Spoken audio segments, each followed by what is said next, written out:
¿Cómo le doy la entrada a Emilio Valles Vidrio? Es precioso. Hoy no es lunes, ni tampoco es viernes. Hoy es jueves de la historia de Emilio Valles Vidrio. Bienvenido, Emilio. Cuéntanos de esta mujer neoyorquina. Arráncate. Gracias, Fer. Antes que nada, saludos a todas las asistentes allá en Torreón. Les mandamos un abrazo desde acá, desde Cabina en México. Santiago, Bissell y yo. Torreón fue antier. Ya, perdón. Torreón fue Tampico. y estás como mi mamá. ¿Ya regresaste de Acapulco? No, Acapulco fue en el Otis, mamá. O sea, ahorita estoy en Tampico. O sea, no me entiendes. No, retiro, así estás tú, ya se te va la onda. Retiro mi estúpido saludo y digo, saludos a todos a Tampico. Bueno, mi querida Fer. No, y a Torreón también. Bueno, porque, sí, pero bueno. Bueno, es que me pone nervioso. Bueno, vamos con esta historia, mi querida Fer, a propósito del día de hoy, hablando de los extraterrestres. Y esta historia que se da en el año de 1989, en donde este ufólogo, Bob Hopkins, recibe una llamada de una mujer en donde le cuenta y le platica que tiene un bulto que le salió en la nariz, pero que no ha sido identificado después de varios exámenes que ya se somete por parte de algunos doctores. No le identifican exactamente qué es lo que tiene. Y entonces, bueno, esta mujer que vive ahí en la zona de Nueva York, en el piso 12 de una torre al este de esta hermosa ciudad, pues le cuenta que después de este asunto, pues lo quiere ver y quiere platicar con él porque se lo habían recomendado. Entonces, a través de la correspondencia, Hopkins le invita y le dice que vaya a su oficina para platicar con él y sobre todo para invitarla, curiosamente, a una sesión de abducción, hablando de ese tipo de temas, en donde pues estas conferencias y estas pláticas la daba precisamente Hopkins. Entonces, en esas rondas, Linda escucha precisamente estas historias de luces en el cielo, de seres de otros mundos, de estos objetos implantados en los cerebros de los seres humanos, etcétera, etcétera, etcétera.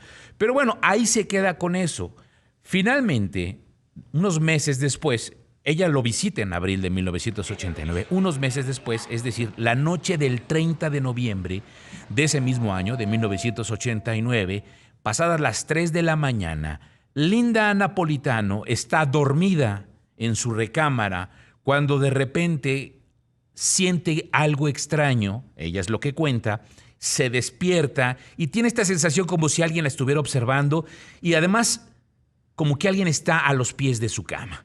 Y en medio de esa oscuridad, cuenta ella, dice que ve una pequeña criatura de cuerpo esquelético de aproximadamente 1,20 metros, con una cabeza grande y con ojos completamente negros. Entra en pánico cuando ve esta silueta y además intenta despertar a su esposo, pero en ese momento algo la calla, pero no la calla con una voz, la calla a través de la mente, dice ella, porque era un mensaje telepático que le dice cállate. Sus ojos y su boca se cierran y dice que no puede moverse, que prácticamente está paralizada y que aunque intenta gritar no puede y que encima tenía algo similar como una sábana blanca que se le había pegado prácticamente a todo el cuerpo y eso lo hacía precisamente que se paralizara. Luego de ese velo, luego de eso, el velo se empieza a desvanecer y comienza a ver un destello de luz azul, que es esa misma luz con esta fuerza la que la coloca en una posición fetal y entonces empieza a flotar y finalmente esta fuerza invisible hace que atraviese el vidrio y las rejas del exterior y se va flotando a unos 50 metros sobre la ciudad de Nueva York en compañía de estas 3 criaturas grises que tiene allí y que la llevan hacia una nave espacial que inmediatamente cuando la absorbe, esta nave sale disparada hacia otro lado. Se encontró, dice ella, de pronto en una habitación recostada sobre una mesa blanca donde estaban estas 3 criaturas y en medio de todos los gritos que estaba, estos humanoides con una especie como de pistola, como una especie de arma, le colocan en la nariz esta pistola y le disparan algo que se le incrusta precisamente en la nariz. De todo esto precisamente cuando ella despierta, ya como es de las 5 de la mañana en su habitación, ella dice que todo fue un sueño, que fue una mala pesadilla.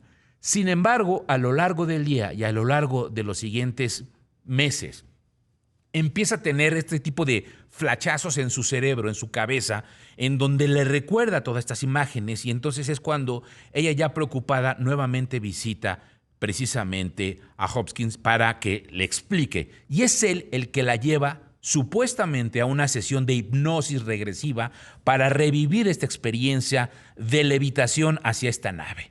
Este hombre, Hopkins, era un artista plástico que cuenta que en algún momento él llegó a ver un platillo volador y se obsesionó tanto con la existencia de la vida extraterrestre que se dedicó prácticamente, dejó la vida de artista plástico para dedicarse justamente a investigar más de 300 casos de abducción que le permitieron establecer patrones de comportamiento de quienes le escribían.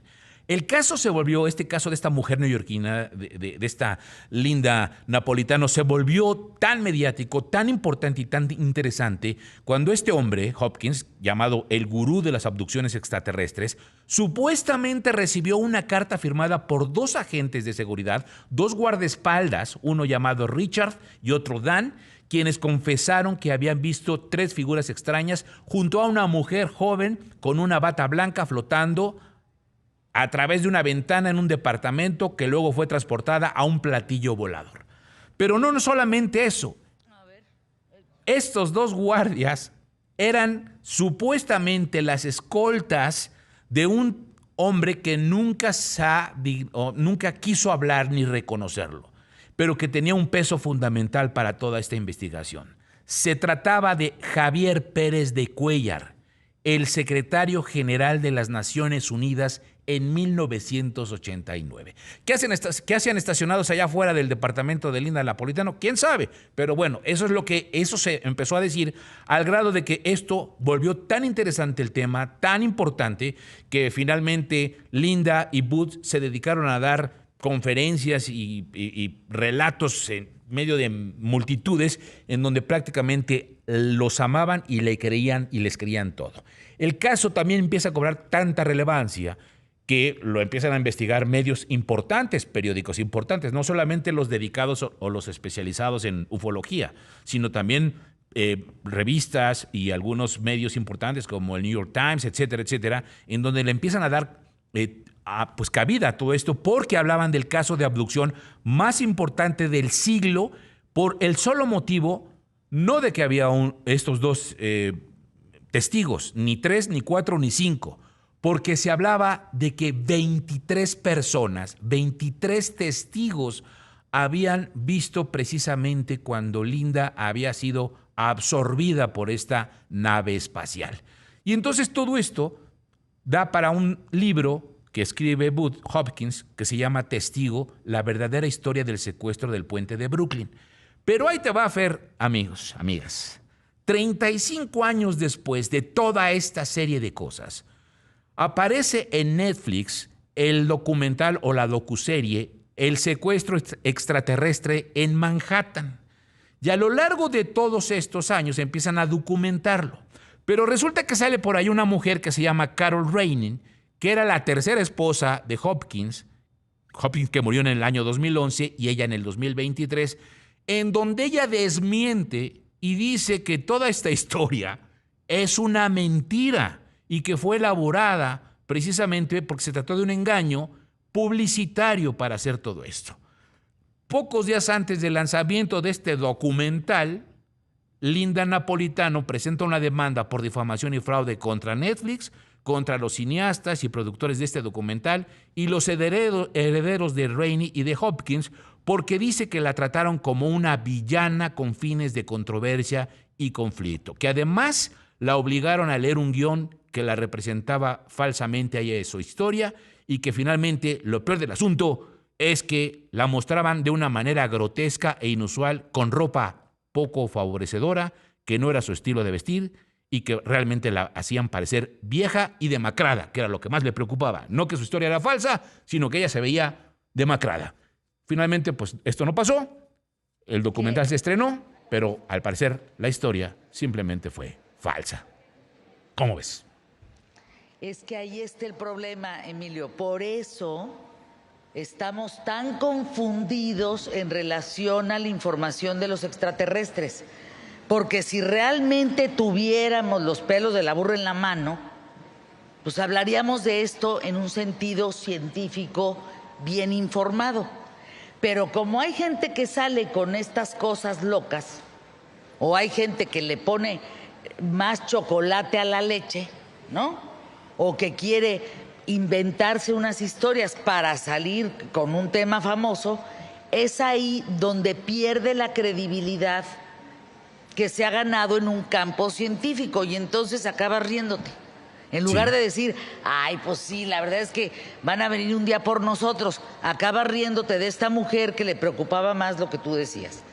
Creo que eso es lo que tenemos que hacer en torno a la vida extraterrestre. Debe de haber, no creo que seamos los únicos en el mundo, oigan, pues sería vernos el ombligo diciendo somos 9,000 millones de habitantes en la Tierra y nada más. Digo, el universo es muy grande, algo debe de haber, pero nadie, instituciones serias como la NASA, pues no tocan el tema. Que porque les da miedo, que porque por lo que quieran, pero no lo tocan. Gracias, Emilio.